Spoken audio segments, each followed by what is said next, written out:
As Anthony Joshua interviews go, this one was actually okay. Normally AJ's interviews are like watching paint dry, let's be real. But in this one he was slightly more relaxed. Laura Woods was giggling like a schoolgirl throughout, which might annoy some people. But it was good to see AJ throw some darts back at Tyson Fury. Because Fury's really been bullying AJ when it comes to trash talk for years. It's been one-way traffic. But in this interview, AJ called him a fat slob, said that Ngannou beat him, and said that he's supporting Usyk against Fury because of the fact that Fury's been so disrespectful towards him over the years. He said, why would I be supporting a guy who talks bad about me all the time? He said, Fury always calls me a stiff bodybuilder, but Fury just got beat by a bodybuilder in Ngannou. I did find that quite funny. Now, I don't personally think that Fury lost the fight. I thought he beat Ngannou, but it was a close fight. Anyone who had it scored the other way in favor of Ngannou, that's fine. No problem with that. But yeah, the clapback from AJ in this interview was kind of cheeky. And that's what you want to see from a fighter. At least a fighter who isn't a naturally aggressive character. Because if he's being really agitated in the interview and aggressive, talking about certain guys, you think, nah, that's not a good look for him. But to respond in kind of a cheeky and sarcastic way, that shows he's still calm, but he's still keen to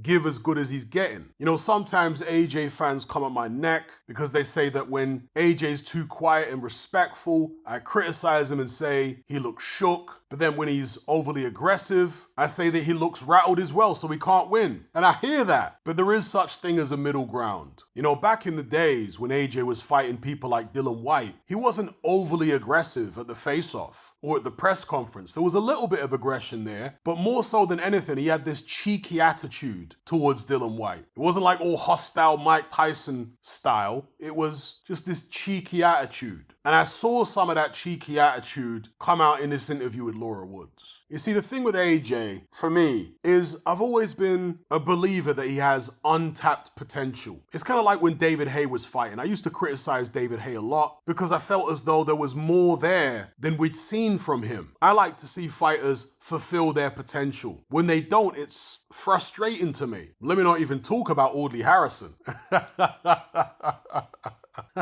But certain fighters do have potential. They just can't get their mind right to unlock it, or maybe they're not with the right trainer, or they got distractions outside the ring. Whereas you look at fighters like Tyson Fury, he's a complete fighter. Yeah, he's got his issues with weight and all that, but we've seen him firing on all cylinders. Every aspect of his game is fleshed out and polished. Same with Usyk. He's another complete fighter. You don't look at him and feel frustrated that there's untapped potential. He's firing on all cylinders. Him and the Gypsy King. Deontay Wilder's firing on all cylinders. He's never going to have the type of coordination and limb control that Tyson Fury or Usyk have. He's not wired that way, but he's made the best out of what he has, Deontay Wilder. He's as complete as he's ever going to be, in my opinion. But there are certain other fighters out there, at least for me, that haven't fulfilled their potential. There's more there to unlock, and I think AJ's one of them. So anyway, let me know what you guys thought about this interview that he did with Laura Woods. Was the incessant schoolgirl giggling of Woods annoying to you? Or did it actually make the interview more watchable because it added to an informal atmosphere? Like two friends sat down having a chat. Some might even say two people going on a date.